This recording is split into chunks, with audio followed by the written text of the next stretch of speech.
Salam əziz tələbələr, bu dərsimizdə sizinlə riyaziyyatın maraqlı bölmələrindən biri olan funksiyalar bölməsini öyrənəcəyik.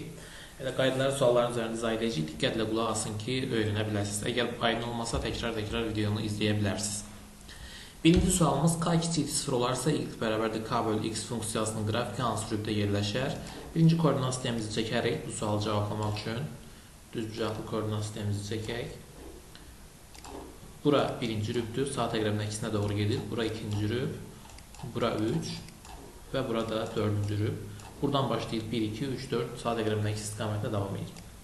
Bura bizdə x oxudur, bu isə y oxu. Digər suallarda istifadə edəcəyik. Bunları çalışın yaxşı öyrənin. Bura y oxunun müsbət tərəfi, oxulan tərəflər ümumiyyətlə müsbətdir. Burada x oxunun müsbət tərəfi, bura x oxunun mənfi tərəfi, burada y oxunun mənfi tərəfi. Yadda saxlayın ki, oxulan tərəflər müsbət, əks tərəflər isə mənfidir. Bura isə koordinat başlanğıcımızdır, 0 nöqtəsidir. İndi y bərabərdir k bölü x funksiyası, k da 0-dan kiçikdir. Bunu yazsaq, y bərabərdir. K-nın əvəzinə k 0-dan kiçik olduğuna görə mənfi bir ədəd yazaq. Məsəl üçün, mənfi 10 bölünsün x-ə.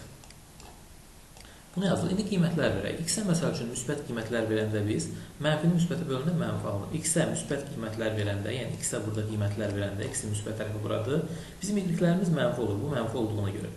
Y-lərimiz olacaq mənfi. Deməli, qrafikin bir hissəsi olur burada. İndi biz x-ə mənfi qiymətlər verək. Burada x-ə mənfi qiymətlər verdikcə, x-in mənfi tərəfində, x-ə mənfi qiymətlər verdikcə bizim y-imiz müsbət olacaq. Çünki mənfiyə böləndə müsbətlik y-imiz olur, müsbət. Y-in aldığı qiymətlərsə olur bu hissədə. Deməli, funksiyanın qrafiki yerləşir 2 və 4-cü rüblərdə. Sualımızın doğru cavabı olur, Y bəndi. Bir şeyi yadda saxlayın, x məxrəcli olarsa, dəyişən məxrəcli olarsa, qrafikin forması bu formada olur, hiperbola formasında olmuş olur. Keçirik növbəti sualımıza. K böyük 0 olduqda y bərabər k bölü x funksiyasının qrafiki hansı rübdə yerləşir? Yenə də əvvəlki suala oxşar bir sualdır. Yenə düzbucaqlı koordinat sistemimizi çəkərik. Siz artıq bilirsiniz, rübləri tanıyırsınız. Bura 1, bura 2, bura 3 və bura 4-cü rübümüzdür. Bu x oxudur, bu da y oxu. Hər dəfə yazmayaq. Bura x-in müsbət tərəfləri, bura y-in müsbət, digər tərəfləri isə mənfidir. Bura isə koordinat başlanğıcı 0. K böyükdə 0 olduğunu deyir bizə. Məsəl üçün yazaq y bərabərdir. Yenə 0-dan böyük bir ədəd qoyaq bu dəfə. Bölünsün modul x-ə. Modul x-ə bölünsün. X-ə biz müsbət qiymətlər verək. X-ə müsbət qiymətlər verdikcə, burada müsbət qiymətlər verdikcə, təbii ki, onu müsbətə böləndə y-də müsbət qiymətlər alır. Qrafikin 1 olur bu hissədə. 1 olur burada belə. İndi biz x-ə mənfi qiymətlər verək. X-ə mənfi qiymətlər versək, x-in mənfi tərəfləri bu tərəfdir. X-ə mənfi versək, burada mənfi çıxmayacaq. Yəni, müsbətlər çıxacaq. Onu müsbətə böləndə ya da y-imiz müsbət qalacaq. Yəni, x-ə mənfilər verdikdə belə modul olduğuna görə y burada yenə də müsbət olmuş olur. X-ə mənfilər verdikdə y yenə bu tərəfdə də müsbətlər olmuş olur və qrafikin forması olur bu şəkildə. Birinci və ikinci rüblərdə yerləşər modula görə. Keçirik növbəti sualımıza. Hansı funksiyanın təyin oblastı 3-dən başqa bütün ədədlər çoxluğudur? Yeni bir anlayışdır, bunu qeydləyə bilərsiniz özünüz üçün bir yerə. Təyin oblastı və bir də qiymətlər oblastı anlayışı. Təyin oblastı, yazaq burada gözünüzün qarşısında da olsun. Təyin oblastı ümumiyyətlə x-lərin aldığı qiymətlərdir. X-in aldığı qiymətlər deyirlər təyin oblastı. Qiymətlər oblastı isə y-in aldığı qiymətlərdir. Yəni, funksiyada x-in aldığı qiymətlər deyirlər təyin oblastı, y-in aldığı qiymətlərə isə deyirlər qiymətlər oblastı. X-in aldığı qiymətlər təyin oblastı, y-in aldığı qiymətlər isə qiymətlər oblastı adlanır. Bizdə soruşur ki, sualda hansı funksiyanın təyin oblastı 3-dən başqa bütün ədədlər çoxluğudur. Yəni, bizim x-imiz 3-dən başqa hər şey olsun. Yəni, 3-dən fərqlidir, 3 olmaz. 3-dən başqa bütün ədədlər çoxluğudur. Yoxlayaq. Birincidə 3-ü yerinə qoysaq, heç bir problem yoxdur. Yəni, birinci olmur. Birincidə 3-dən 3 də yazsaq, bura doğru alınır, heç bir problem yoxdur. Sonra C bəndində də həmçinin, C bəndində də problem yoxdur, D bəndində də. Ümumiyyətlə, kəsr şəklində verilən ifadələrdə problem ancaq məxrəcdə ola bilər. Qalır B və Y variantları. Hər ikisində 3-ü yazsaq x-in yerinə, görürük ki, məxrəc 0 alınır. İlk baxışdan ilə gəlir ki, həm B, həm də Y sualın doğru cavabıdır. Ancaq cümlədə bir şey diqqət etmək lazımdır ki, hansı funksiyanın təyin oblastı 3-dən başqa bütün ədədlər çoxluğudur. Yəni, 3-dən başqa bütün ədədlər olmuş olsun. B variantında burada x kvadrat olduğuna görə bura 3-dən başqa -3 də yazmaq olmaz. Çünki bura x-in yerinə -3 yazanda da -3-ün kvadratı 9, ondan 9 çıxanda 0 edir. Yəni B-də x-imiz, B variantı üçün bizim x-imiz 3 və -3 ola bilməz. Çünki məxrəc 0 olur. Ancaq bizdə deyir ki, 3-dən başqa bütün ədədlər olsun. Burada 3-dən başqa -3 də olmadığına görə doğru cavab olaraq götürürük Y bəndini. Y bəndinin məxrəci x bərabərdir 3 ola bilməz. 3-dən başqa qalan hər şey ola bilər. Sualımızın doğru cavabı Y bəndi. Növbəti sualımız A-nın hansı qiymətində funksiyanın nöqtəsi funksiyanın qrafik üzərindədir? Yada saxlayın, bizə nöqtə verilibsə, birinci yerdə yazılan həmişə x-in qiyməti olur. İkinci yerdə yazılan isə y-in qiyməti. Gətirib burada x-in və y-in qiymətini yerinə yazıb A-nı tapacaq. Y-in qiyməti 3-dür. Gətirib burada bu ifadə yerinə yazırıq. Y-in yerinə yazırıq 3 bərabərdir. Kökün altında x-in yerinə yazacağıq -2. -2 qiyməti -2-dir ona görə. Plusa kök altı təmliyi alınır. Bunu həlləmək üçün hər tərəf kvadrata yüksəldirək, kök getsin. Buna kvadrata yüksəldir 9. Digər tərəfdə kvadrata yüksəldində kök gedir. Qalır -a, -2 plus a-ya. -2-nin o tərəfə keçirsək a bərabər olacaq 11-ə. Sualımızın doğru cavabı olur 11 D bəndi. Növbəti yeni anlayışımız azalan və artan funksiyalar. Hansı funksiya azalandır soruşur bizdə. 2 dənə yeni anlayışı daxil edə bilərik. Azalan funksiyalar və bir də artan funksiyalar. Artan funksiyalar və bir də azalan funksiyalar.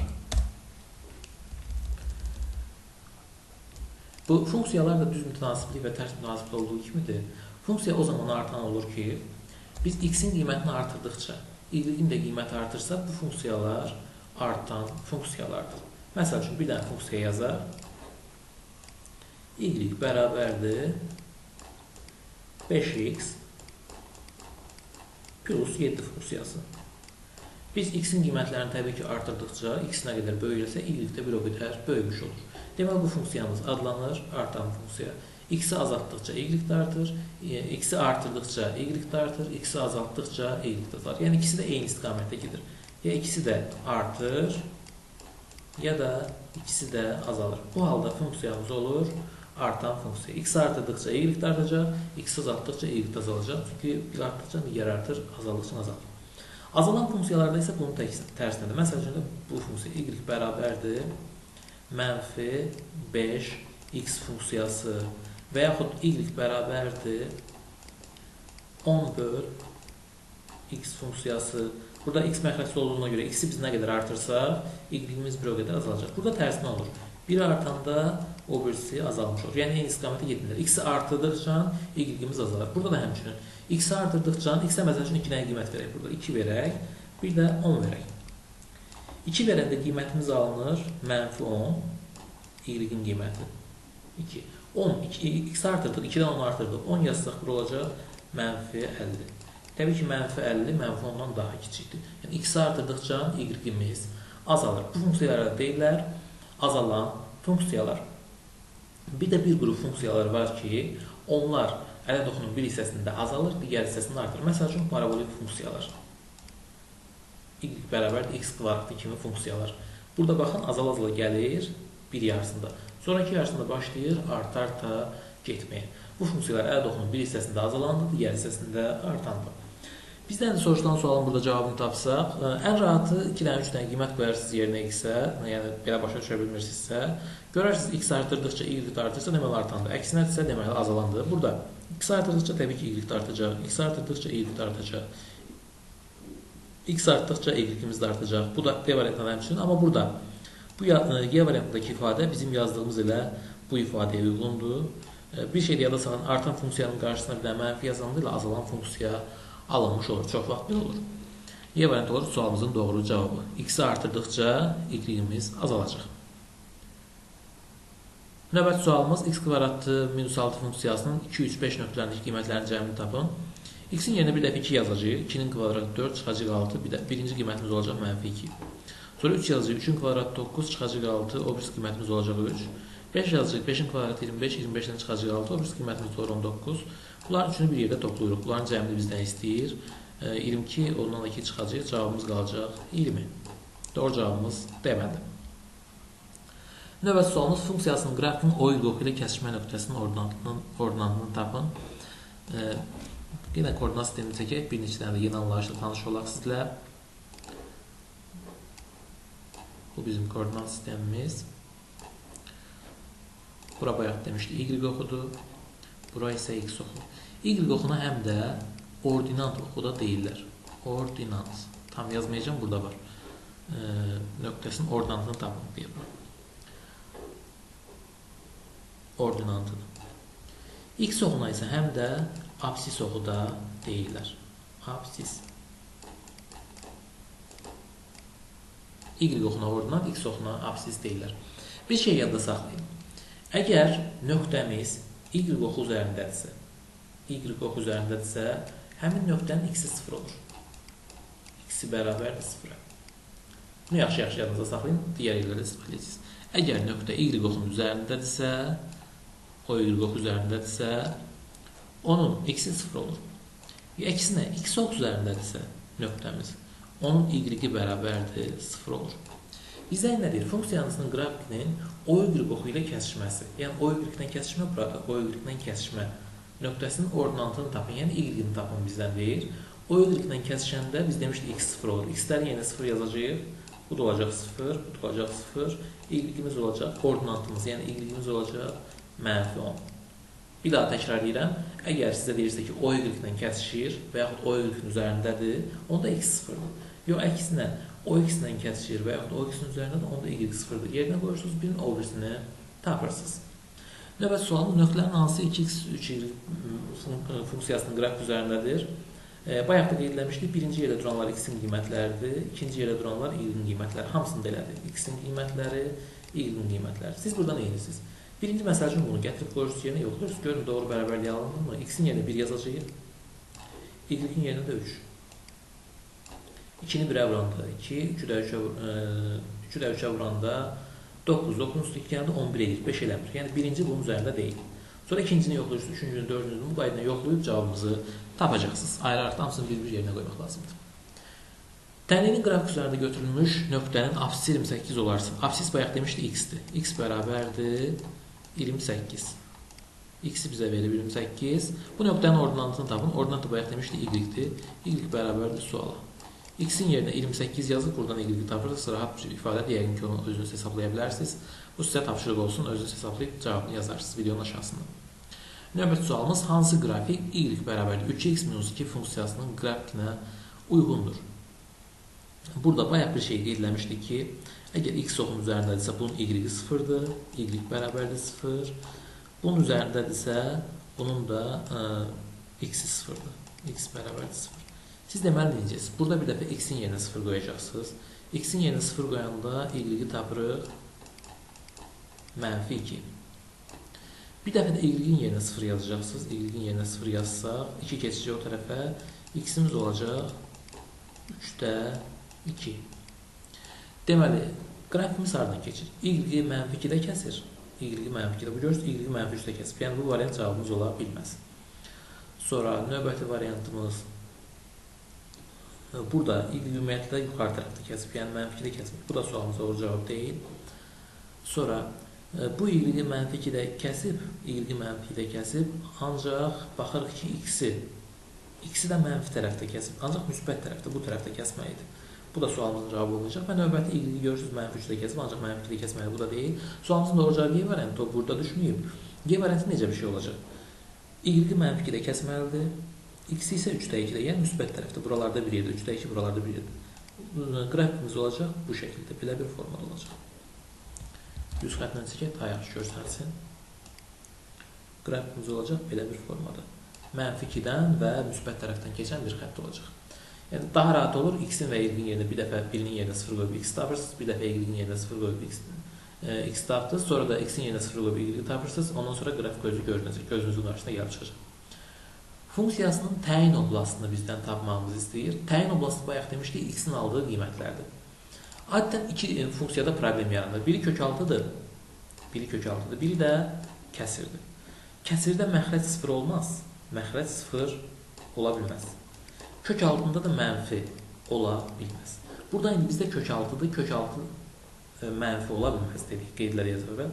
Kökün altını, yəni x minus 4'ü x minus 4 böyükdür, bərabərdir 0. Yəni kiçik 0, mənfi, yəni kiçik 0'dan kiçik ola bilməz, mənfi ola bilməz.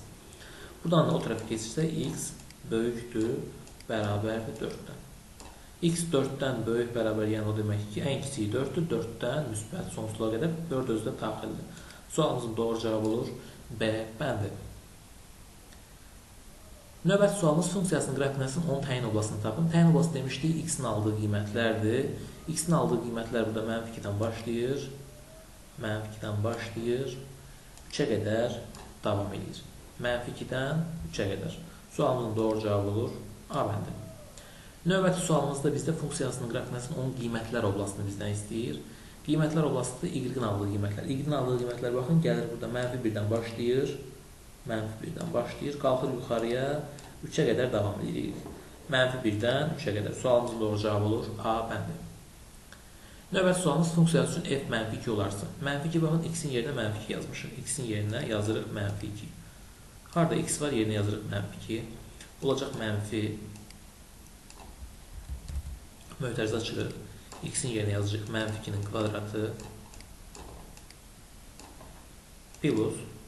plus olmur, mənfi 2'ye vurduğumuza göre minus olur. 2 vurulsun 2, bu 2'dir, bir də mənfi 2'ye vurduğumuza göre mənfi çıxdı, hər şey plus 3. Hesablasaq bunu 2'nin kvadratı 4, mənfisi də var arasında mənfi 4. Birinci oldu mənfi 4, ikinci də mənfi 4'dür. Mənfi 4 plus 3. Mənfi 8, 3 bizə verəcək mənfi 5. Sualımızın doğru cavabı A bəndi. Növbəti sualımız funksiyaların hansısı tək funksiyadır? Yeni anlayış daxil edirik, tək və cüt funksiyalar. Birinci olsun tək funksiyalar. İkinci də olsun cüt funksiyalar. Misal üzərində izah edək. Yazaq bir dənə cüt funksiya. Məsəl üçün x kvadratı plus x'in üstü 4 plus 5 funksiyası. Biz nə edirik? Funksiyanın təkcüs olduğunu tapmaq üçün. X'in yerinə mənfi x yazırıq. X'in yerinə mənfi x yazırıq əvvəlcə. Yazırıq mənfi x'in kvadratı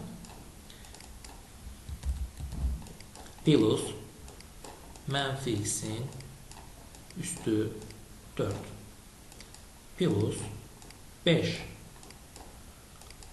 Hesablayaq bunu. Mənfi x'in kvadratı təbii ki kvadratdan mənfi çıxmaz. Edir x'in kvadratı. Mənfi x'in üstü 4 bizə verir x'in üstü 4. Bir də plus 5. Əgər x'in yerinə mənfi x yazdıqdan sonra funksiya olduğu kimi öz əvvəlki vəziyyətinə qayıdırsa, baxın, olduğu kimi öz əvvəlki vəziyyətinə aldı. Bununla bunun bu yazılışın heç bir fərqi yoxdur. Bir də təkrar edirəm. X'in yerinə mənfi x yazdıqdan sonra funksiya olduğu kimi öz əvvəlki formasını alırsa, bu cür funksiyalara deyirlər cüt funksiyalar. İndi öyrənək görək tək funksiyalar nədir? Bir dənə tək funksiya nümunə yazaq. Məsəl üçün x'in kubu plus x'in üstü 5 funksiyası. Yenə burada x'lərin yerinə gətirib mənfi x yazırıq. Qaydamız mənfi x yazmaqdır. X'in yerinə mənfi x'in kubu plus mənfi x'in üstü 5 bərabərdir. Olacaq mənfi x'in kubu mənfi x'in kubu minus x'in üstü 5. Mənfini buradan hər ikisindən kənara çıxara bilərik. Bərabərdir. Mənfi çıxıb möhtərizənin xaricinə x'in kubu plus x'in üstü 5. Bunu ayıraq, qarışmasın. Əgər x-in yerinə mənfi x yazandan sonra x-lərin yerinə mənfi x yazdıq.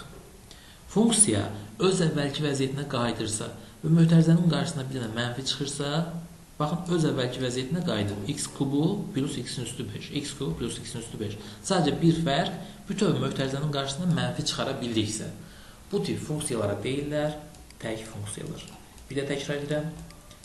X-in yerinə mənfi x yazandan sonra funksiya olduğu kimi öz əvvəlki vəziyyətinə qayıdırsa, və yalnız tək fərq mötərizənin qarşısına mənfi çıxarmaq olursa, bu tip funksiyalar adlanır tək funksiyalar. İndi bəzi funksiyalar var ki, onlar nə tək funksiyadır, nə də cüt funksiya. Məsəl üçün, bir dənə nümunə yazaq. X-in kubu plus 5 funksiyası olsun. Burada biz x-in yerinə bir mənfi qiymət yazaq. Mənfi x-in kubu plus 5. Bunu açdıqdan sonra olacaq. Mənfi x-in kubu plus 5. Funksiya olduğu kimi öz əvvəlki vəziyyətinə qayıtmadı. Deməli, cüt funksiya deyil. Cüt deyil funksiya. Cüt deyil. Olduğu kimi öz əvvəlki vəziyyətinə qayıtmadı. Yəni, biri mənfidir, biri müsbətdir. Mənfini qarşıya çıxarsaq nə olacaq burada? Bərabərdir. Burada bir bərabər yazaq. Mənfini çıxaraq qarşıya. Mənfini qarşıya çıxarandan sonra oldu x kubu minus 5. Hətta mənfini çıxardıqdan sonra da funksiya yenə də öz əvvəlki vəziyyətinə qayıtmaq. Yəni, funksiyanın forması dağıldı, öz əvvəlki vəziyyətini itirdi. Yəni, tək funksiya belə olmadı. Bu tip funksiyalar deyirlər ki, bunlar nə tək funksiyadır, nə də cüt funksiya. Bizdən sual nə soruşurdu? Funksiyaların hansı tək funksiyadır? Mənfi yazsaq yerinə, yenə də ümumi mötərizənin qarşısında mənfi çıxacaq. Birbaşa vaxt itirmədən yazaq. Sualının doğru cavabı budur. Niyə? Yazarıq mənfi x modul x. Moduldakı x də mənfidir. Hər ikisini yazmalıyıq mənfi x-i.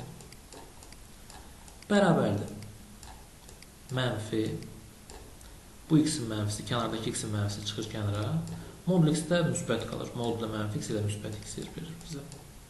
Modul x-də. Nə alındı?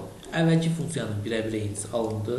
Sadəcə qarşısına mənfi çıxdı. Deməli, sualımızın doğru cavabı olur 4. Digərlərini yoxlasaz, heç biri düz gəlməyəcək. Bu cüt funksiya olacaq, mənfini qarşıya çıxarmayacaq. Digərlərinin nə tək, nə də cüt funksiya olmayacaq. Növbəti sualımız, funksiyaların hansı xətti funksiyadır? Funksiyanın xətti olmasını nədən bilirsiniz? Məxrəcdə x ola bilməz. Xətti funksiyası məxrəcdə x ola bilməz. Məxrəcdə x var, xətti deyil. Məxrəcdə x var, xətti deyil. Məxrəcdə x var, xətti deyil. Məxrəcdə x var, xətti deyil. Sualımız doğru cavabı olur 3. Yəni, A bəndi. Bir də xətti funksiyalarda x kvadratıdır, sonra x kubudur, x-in dərəcələrdə ümumiyyətlə iştirak eləyə bilməz. Sadəcə ümumi forması belədir. Y bərabərdir kx plus b. Yəni, x sürətdə olmalı. Məxrəcdə x ola bilməz və qüvvəti də, dərəcəsi də olmamalıdır. Növbəti sualımız funksiyaların hansı kvadratik funksiyadır? Kvadratik funksiyada olması üçün orada mütləq kvadrat iştirak eləməlidir. Kub yox, kvadrat ancaq iştirak eləməlidir. Və bir də məxrəcdə x olmamalıdır. Məxrəcində x var, məxrəcində x var, məxrəcində x var, məxrəcində x var, həm də kub var. Bir dənə kvadratik funksiya qalır, ikinci 8x-in kvadratı minus 5x plus 3. Kvadrat tənlik formalı olan funksiyalar. Onlar kvadratik funksiyalardır. Sual doğru cavab olur ise ikinci. Funksiyanın sıfırlarını tapın. Funksiyanın sıfırlarını tapın sözünü görsəz, y bərabərdir 0 qoyub x-ləri tapırsınız. Burada y-in yerinə 0 yazaq. 0 bərabərdir 3-də 1x minus 20. Mənfi 20 keçirərək bərabərliyin digər tərəfinə olacaq 3-də 1x bərabərdir 20-yə, müsbət olacaq o tərəf x-əndə. X də bərabər olacaq, 3-ü vuracaq o tərəfə bərabər olacaq 60-a. Sonra düz xətt hansı funksiyanın qrafidir? Düz xəttdə biz nə görürük? Burada görürük ki, düz xəttin üzərində bir nöqtə var. Həmin nöqtənin x-i də 3-dür, y-i də 3-dür. Aparım aşağıda hamısında x-in də y-in də yerinə 3 yazacaq. Hansı doğru, hansı cavabımız olacaq? Yazaq 3, 3. Doğrudur, təbii ki, doğru deyil. 3 üstə gəlir, 3 eləmir, 6 eləyir. Bu doğru deyil. 3, 3. Deməli, B bəndi doğrudur. Sualımızın doğru cavabı olur B. Digər hansına yazsa səhv olacaq, düz alınmayacaq.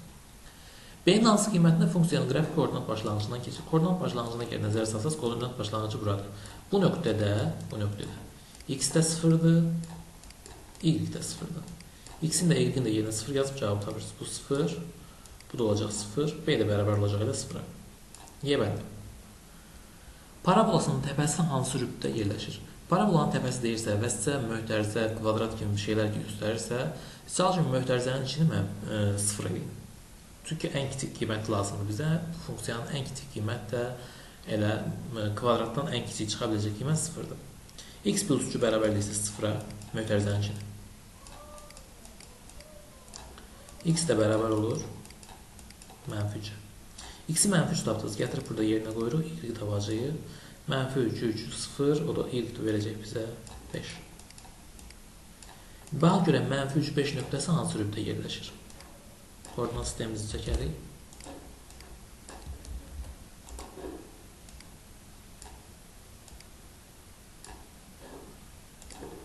X-i mənfi 3 vermişik. Mənfi 3. Y-imiz də müsbət 5-dir. Deməli, təpə nöqtəsi yerləşir. Bura birinci rüb idi, bura ikinci rüb, üçüncü və dördüncü rüblər. Təpə nöqtəsi yerləşdi ikinci rübdə. Sualımızın doğru cavabı olur A bəndi. Törəmə kisəndən sonra görəcəksiniz, bu daha rahatdır. Törəmlə belə tapmaq olur, ancaq törəmlə də rahat bir şəkildə cavab tapmaq olur. Törəmə 0-a bərabər deyirsiniz, sonra aparıb funksiyada yerinə qoyub Y tapırsınız. X bərabər 2-də 1 olduqda funksiyanın qiymətini tapın. X-lər yeni 2-də 1 yazırsınız. Yaz Y bərabərdir 2-də 1 plus 1 bölünsün 2-də 1. 1 bölünsün 2-də 1 ilə 2-də 1 tərsinə vurmaq deməkdir. Olacaq 2-də 1 plus bu tərsinə çevriləcək. Aşağı hissə 1-ə böldüyümüzə görə bu tərsinə çevriləcək, vurulacaq 1-ə. Yəni 2 olacaq. 2 bu da 0,5 2,5 olur sualımızın doğru cavabı. Hansı düz xətt absis oxuna paraleldir? Düz xəttin absis oxuna paralel olması üçün absis oxuna paralel deyirsə, həmin düz xəttə baxın. Çəkək bir dənə koordinat sistemini.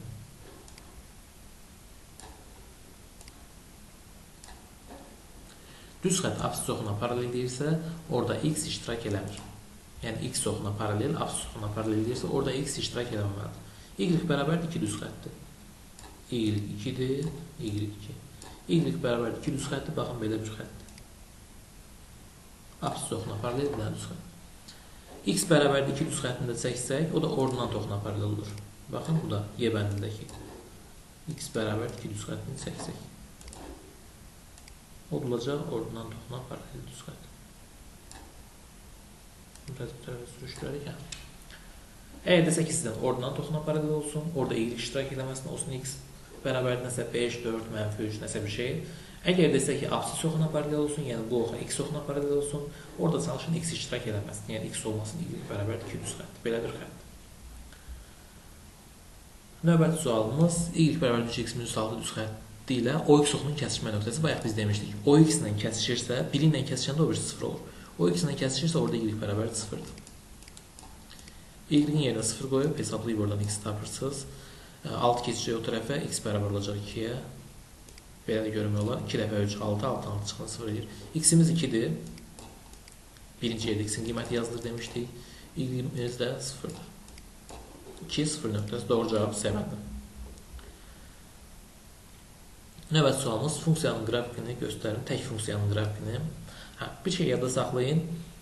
Tək və cüt funksiyalarını bayaq danışmışdıq. İndi onların qrafiklərindən danışaq biraz. Var burada artıq koordinat sistemi çəkməyə ehtiyac yoxdur. Tək funksiyanın qrafiki koordinat başlanğıcına nəzərən simmetrik olur. Bu başlanğıcına nəzərən simmetrik. Burada bir dənə xətti digərinin harda olduğunu bilmirik. Koordinat başlanğıcına nəzərən bu simmetrik deyil. Yəni doğru cavabımız olmayacaq.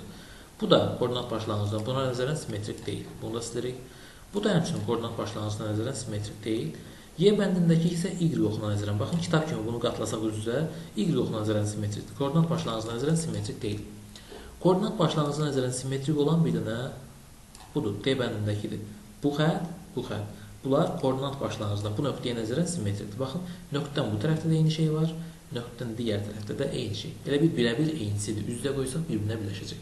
Yada saxlayın, tək funksiyanın qrafiki tək funksiyadan söhbət gedir. Tək funksiyanın qrafiki koordinat başlanğıcına nəzərən simmetrik olmalıdır. Keçək cüt funksiyaya. Cüt funksiyanın qrafiki isə Y oxuna nəzərən simmetrik olmalıdır.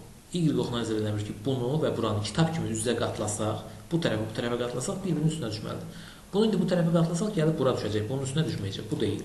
Sonra bunu qatlasaq, bunun burada balaca hissəsi var. Gəlib bunun buralığına bir yerə düşəcək. Yəni gəlib bunun üstünə düşməyəcək. Bu da cavabımız deyil.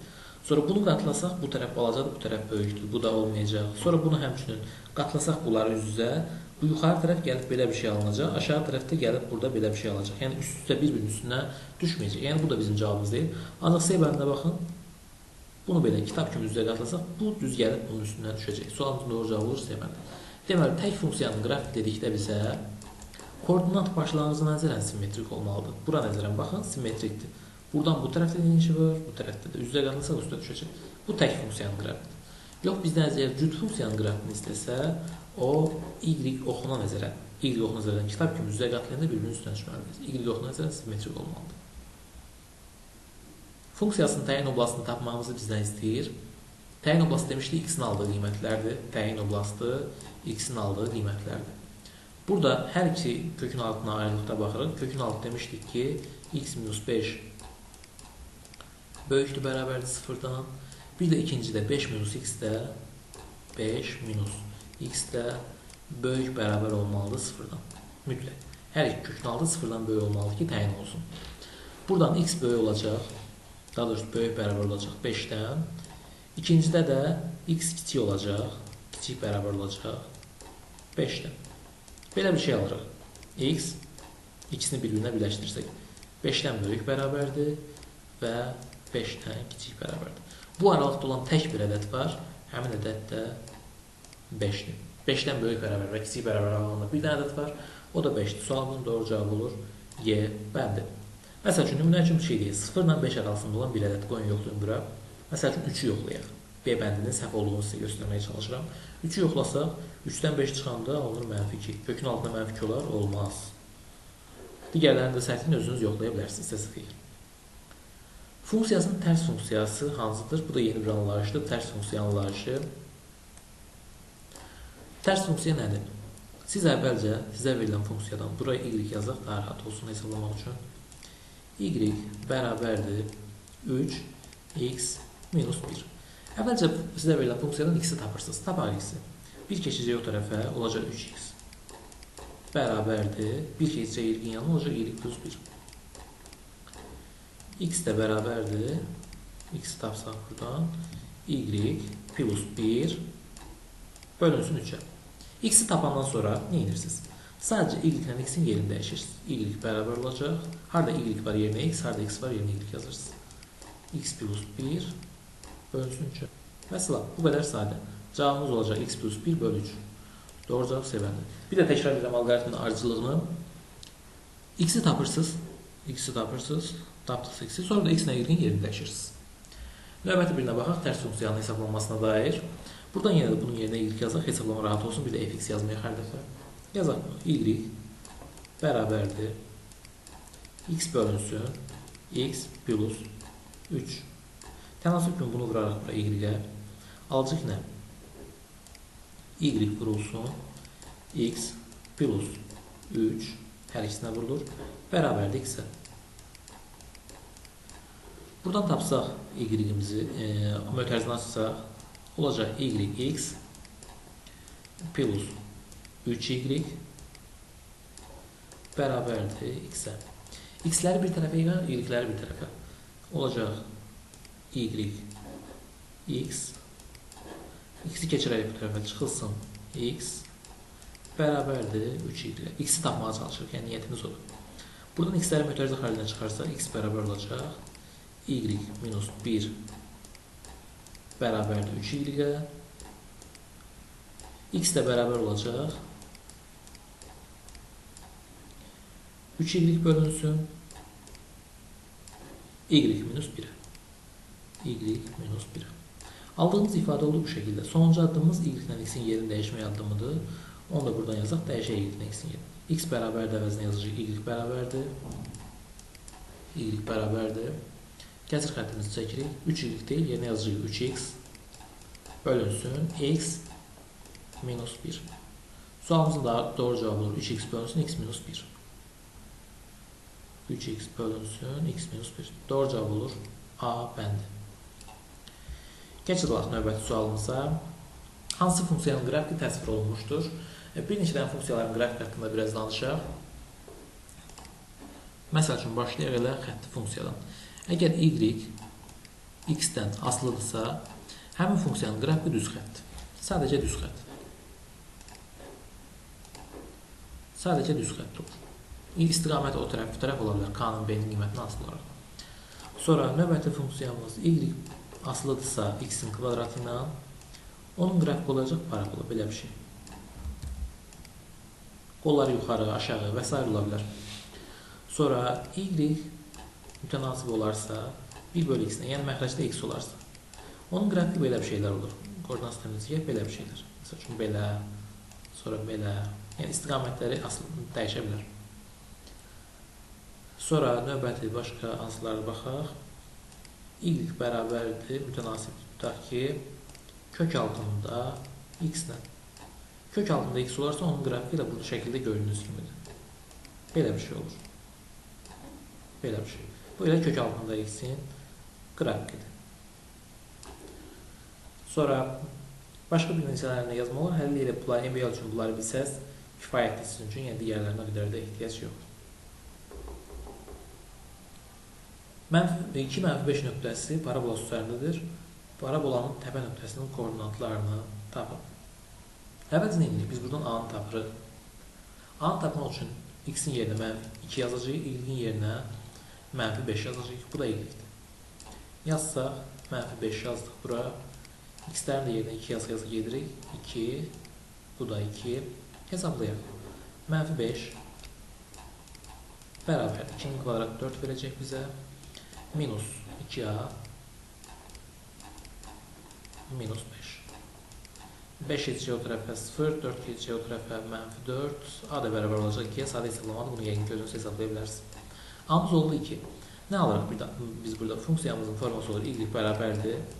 X-in kvadratı çıxılsın 2x minus 5. Biz bayaq parabolanın təpə nöqtəsini tapmağa baxdıq bir sualda. Ancaq orada möhtərizənin içində yazılış var etməksə, biz də bunu gətirək möhtərizənin kvadratı ilə. Yolunu tapmaq rahat olur. Bunu möhtərizəyə salsaq, olacaq nə? X minus 1-in kvadratı, müxtəsər olmaq üstü asla x-in kvadratı, birinci vurulsun ikinci, kimisli və bir də burada bizdə əlavə qalacaq plus 1 həddi. Biz bura minus 6 yazırıq ki, bu plus 1 ilə minus 6 bizə bunu versin. Yəni bunu açsaz təkrar, yenə də bu ifadəni bizə vermiş olacaq. Bundan sonra isə biz təpə nöqtəsinin koordinatlarını tapmağı bildik. Möhtərizənin için sıfırlamadık, deməli x-imiz 1-dir. X-imiz bərabərdir 1-ə. X-i 1 tapandan sonra qoyub yerinə y hesablayacaq 0, 0-dan da 6 çıxanda -6. Y-imiz də olacaq -6. Sualımız cavabı olur 1, -6, doğru cavab B bəndi. Bunu törəmi ilə də hesablamaq olar, bu ifadədən sonra törəmi ilə də hesablamaq olar. Növbəti törəmə dərsini keçəndən sonra onu rahatlıqla hesablaya biləcəksiniz. Artıq bu şəkildə gətirmək heç ehtiyac qalmayacaq. Funksiyasının qrafik absis oxunu -1, 0 nöqtəsində, ordinal oxunu isə 0, -4 nöqtəsində kəsir. B-ni tapın. X-in qiyməti 1, -1, y-in qiyməti 0. Bir dəfə -1 ilə 0 qoyacaq bunun yerinə. Yazırıq -1-in kvadratı plus olmur, minus olur. Minus B. Harada x var, yerinə -1 yazırıq. Sonra plus C. Y-imiz də 0-dır. Bərabərdir 0-a. Bu birinci təlim. İkinci. İndi də bunları gətirib yerinə qoyuruq. X-in kvadratının yerinə 0 olacaq. B-ni 0-a vuranda burada 0-layacaq. Plus C. Y-imiz də olur -4. Burada sıfırlar gedir, onsuz da 0 qalmır. C-miz -4'dür. Burada C-nin yerinə -4 qoyub B-ni tapacaq. B-miz tapılmış olacaq. O da sizə tapşırıq olsun. Hesablayıb videonun aşağısına həlini yazarsınız. Növbəti sualımız qrafiklərin hansı funksiyasının qrafikidir? Burada bunu necə hesablayırıq? Bir dəfə x-in yerinə 0 qoyuruq. Görək nə alınır. X-in yerinə 0 qoyanda, daha doğrusu -2 qoyaq ki, bunun ən kiçik qiymətini tapmış olar. Və yaxud 0 da qoya bilərik, o qədər də fərqləmir. -2 qoyaq, -2 yazsaq. X-imiz -2 olanda y-imiz olur -1. X-imiz -2 qoyanda, bu modul funksiyası da kvadratik funksiya kimidir. Möhtərizənin ki 0 alanda ən kiçik qiymətini alır özünün. Y-imiz olacaq -1. Y-imiz olur -1. Bax görək, -2 ilə -1, B bəndi, elə bir nöqtə yoxdur burada. Mənfi 2-də bu 0-dır, mənfi 1 deyil, bu da yoxdur. Sonra mənfi 2-də mənfi 1 nöqtəsi yoxdur burada, heç burada da yoxdur. Doğru cavabımız budur, baxın. Mənfi 2-də mənfi 1 nöqtəsi burada var. Qalan digər heç birində həmin nöqtə yoxdur. Funksiyasının təyin oblasını tapın deyil bizə. Biz yenə kökaltı ifadəyə baxacağıq. Kökün altındakı ifadəni 3 plus x bir də 3 minus x ifadəsini böyükdür, bərabərdir 0 yazacağıq. Bir də bir şeyə diqqət etmək lazımdır ki, burada məxrəc 0 olmasın. 3 minus x fərqli olmalıdır 0-dan. Fərqli olmalı ilə bu intervalın üzərində nəzərə alacaq. Bir də bu şərt sadəcə gözünüzün qarşısında olsun ki, fərqli ondan o qədər istifadə edəcəyik. Bu cür bərabərsizləri həll etmək üçün həm sürəti, həm də məxrəci ayarda 0-a bərabərləyirik. Sürətdə tapacağıq 3 plus x-i 0-a bərabərləyəndə, bərabərdir 0 olanda, buradan x-i tapırıq mənfi 3. Mənfi 3. Bu daxil olacaq. Mənfi 3 qiymətini ala bilərik. Niyə ala bilər? Çünki sürət 0 ola bilər. Sürət 0 olanda bu 0-a bərabər olur. Bu doğrudur. Mənfi 3 daxildir. Məxrəcdən tapacağımız qiymət isə 3 minus x bərabərdir 0. X-in buradan 3 olduğunu görürük. X bərabərdir 3. Bu qiymət isə daxil olmayacaq. Bunu boş dairə çəkəcək. İndi intervalımızı çəkək. İntervalı çəkirik. İntervalımızı çəkək. Qiymətlərimizi yazaq onun üzərinə. 3 qiyməti. Bir də mənfi 3 qiymətimiz var. Mənfi 3 daxil edirik. Qara dairə çəkirik onu. Bu olur mənfi 3. 3-ümüz isə ağ dairə olur. Onu daxil edəmirik. İntervalımızı çəkdik. Bir dənə qiymət qoyaq yerinə hesablayaq. Məsəl üçün, bu arada hesablamaq rahatı 0 qoysaq burada. Sürət bizə verir müsbət. 0 qoyanda bura məxrəc də bizə verir müsbət. Müsbət, müsbət, ikisi də müsbət. Müsbət, mənfi, mənfi. Bizə də 0-dan böyük bərabər aralıq lazımdır. Yəni də müsbət aralıq lazımdır. Cavabımız olur nə? Bu aralığı götürəcək, müsbət olan aralıq. Mənfi 3. Mənfi 3 daxildir. Möhtərizəsi belə düz möhtərizə olur. Bir də 3. 3 daxil deyil. Onun möhtərizəsi də belə möhtərizə olacaq. Sualımızın doğru cavabı olur B bəndi. Növbəti sualımız funksiyası üçün y2 bərabər 3 olarsa 2a plus b cəmini tapın. Burada x-in yerinə görürsünüz 2 yazılıb. y2, yəni x-in qiyməti 2-dir. Y-in qiyməti özü də x2 olanda y-in qiyməti də 3 olub. X-lərin yerinə 2, y-lərin yerinə 3 yazırıq. 3 bərabərdir. X-in yerinə 2 yazacaq. 2-nin kvadratı olur 4. 4a. X-in yerinə 2 yazırıq. Plus 2b. 2b. Plus 1. 1 keçirək bu tərəfə. 2 bərabərdir.